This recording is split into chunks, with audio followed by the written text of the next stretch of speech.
컨셉 아티스트로 활동하고 있는 아티스트 TV초이라고 합니다. 오늘 영상에서는 제가 어떠한 방식으로 각 그림에 접근하는지에 대해서 알려드릴 것입니다.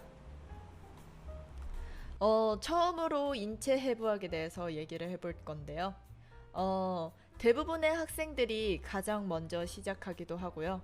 그림 실력을 향상시키는 데 있어서 많은 사람들이 강조하는 부분 중에 하나가 인체 해부학이기 때문입니다. 사람들이 인체 해부학을 신뢰하는 데 있어서 첫 번째 이유는 대부분의 아티스트들이 해부학 공부 강조를 많이 하기 때문이고, 두 번째 이유는 그림을 시작할 때 캐릭터, 즉 사람을 주로 많이 그리기 때문입니다.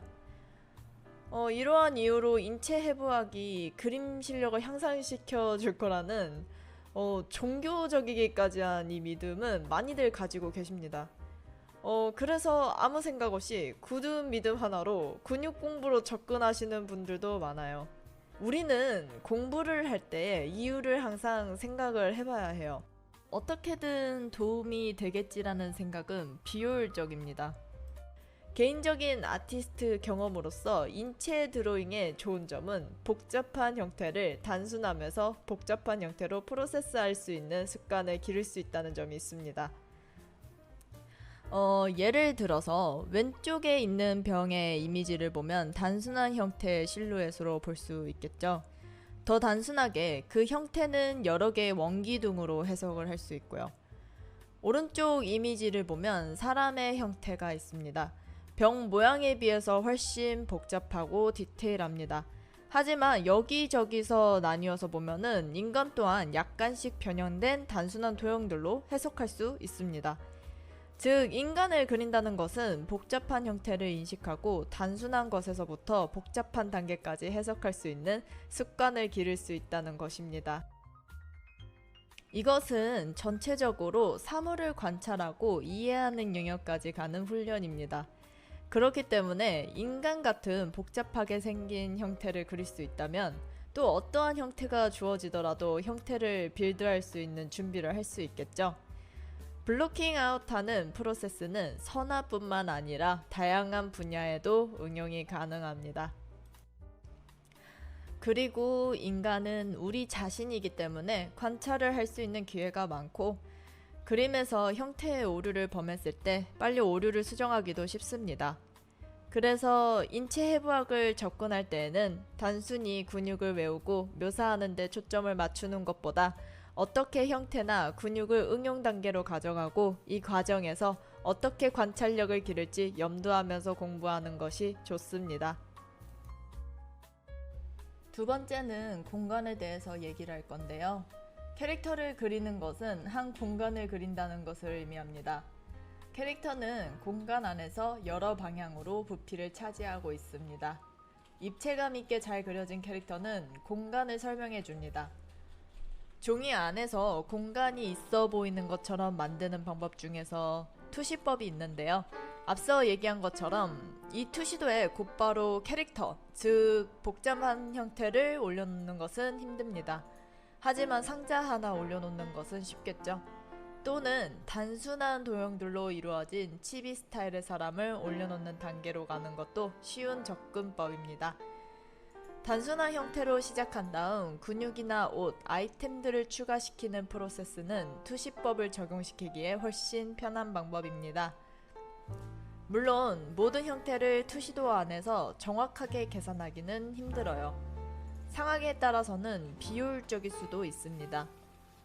투시도는 입체적으로 보이도록 수정을 할 수 있을 만큼 공간감, 입체감을 몸에 익히는 방향으로 접근하시면 편합니다. 내가 디자인한 캐릭터를 프론트, 사이드, 탑뷰로만 머릿속에 가지고 있는 게 아니라 3D 형태로 언제든지 돌려볼 수 있어야 합니다. 또 그릴 수 있어야 일할 때 편합니다. 오버랩은 공간감을 표현하기 위해서 중요한 요소인데요. 오버랩은 앞뒤 간격을 명확하게 해주는 요소입니다. 무엇이 앞에 있고 무엇이 뒤에 있는지 비주얼적인 정보를 줍니다.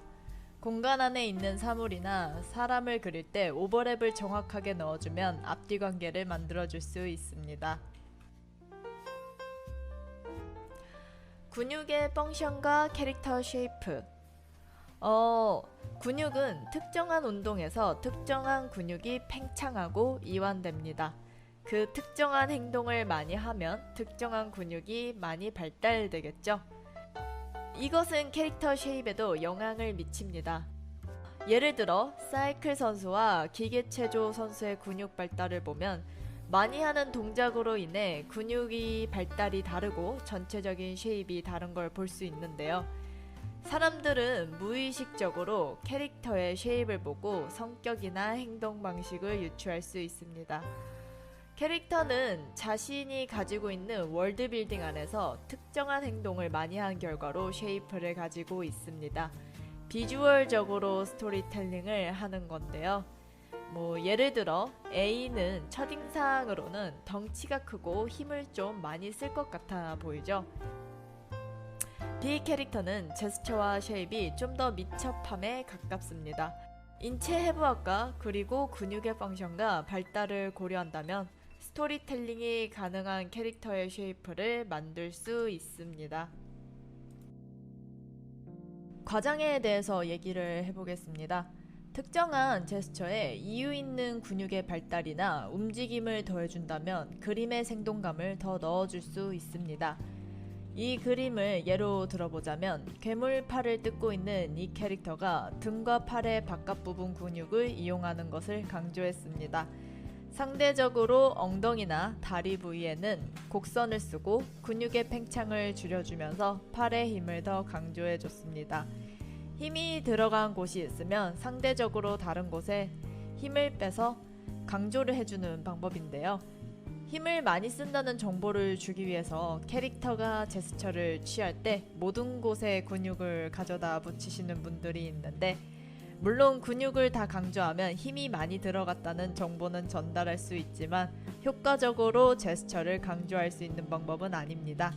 힘을 가장하고 강조하기 위해서는 상대적인 것이 존재해야 되기 때문입니다. 항상 비교할 수 있는 대상이 옆에 있어야 더 과장을 많이 할 수 있습니다. 제스처 드로잉과 액팅. 드로잉을 할 때는 목적을 잘 세우는 것이 중요합니다. 제스처는 행동이 비주얼적으로 잘 보이는 것을 의미합니다. 저의 개인적인 생각으로는 좋은 제스처는 알맞는 스토리텔링이 가능한 것입니다. 캐릭터가 알맞는 연기를 해야 합니다. 유명한 두 캐릭터를 예로 들어봅시다. 크루엘라 드빌과 라푼젤인데, 라푼젤이 크루엘라 드빌처럼 제스처를 취하고 웃는다면 캐릭터의 설정에 맞지 않겠죠. 그 반대의 경우도 마찬가지로 크루엘라 드빌은 라푼젤의 제스처와 표정이 어울리지 않습니다. 이유 없는 제스처보다 이유 있는 제스처를 캐릭터에 부여해야 좋습니다. 즉, 제스처를 취하고 있는 캐릭터의 성격과 또 그 제스처를 취하고 있는 캐릭터의 목적이 부합하고 명확해야 합니다. 캐릭터에게 알맞는 제스처와 표정을 부여하는 것은 그림의 생동감을 줄 수 있습니다. 그림을 보는 사람은 강한 캐릭터를 보고 감정적인 인터랙션 또는 자기 자신만의 스토리를 캐릭터와 만듭니다. 즉, 더 오래 기억에 남는 특별한 캐릭터를 만들 수 있습니다. 자, 그림 공부에 대해서 얘기를 해볼 건데요. 그림을 연습할 때 많이 그리고 오래 그리는 것은 실력 향상이랑 상관이 없습니다. 아무리 8시간 동안 그림을 그리고 일을 한다고 해도 아무 생각 없이 그리기만 한다면 들인 시간에 비해 발전이 없습니다. 정확하게는 생각을 하면서 그림을 그려야 합니다. 또 자료를 분석하세요. 내가 그린 만큼 그림도 많이 보고 분석해야 합니다. 해부학을 공부한다면 근육의 형태와 움직임과 펑션을 관찰하세요. 라이팅을 공부한다면 페인팅이나 사진과 영상으로부터 빛의 방향, 몇 개의 광원이 있는지 또 어디에 포커 포인트를 맞추는지 분석하세요. 사물이 있다면 사물의 각 파트마다 펑션을 분석하세요. 연습할 때도 또 그림을 완성시키기까지 과정에도 계속 분석하고 원리를 이해하려고 해야 합니다. 우리는 지식을 응용을 할 생각으로 접근해야 합니다. 서두르지 말고 계속 좋은 습관을 몸에 기르는 것에 집중하세요. 그리고 공부를 하고 아티스트로 살아가는 과정에서 컨디션 관리도 중요합니다. 자기 자신이 뭘 그려야 기분이 좋은지, 뭐를 잘 안 그리는지, 마인드적으로 어떤 부분이 약한지, 또 어떠한 부분이 강한지, 공부에 있어서 어떠한 부분이 미흡한지 알아야 돼요. 전반적으로 그림을 공부하는 과정에서 자기 자신과도 대화를 많이 해야 합니다.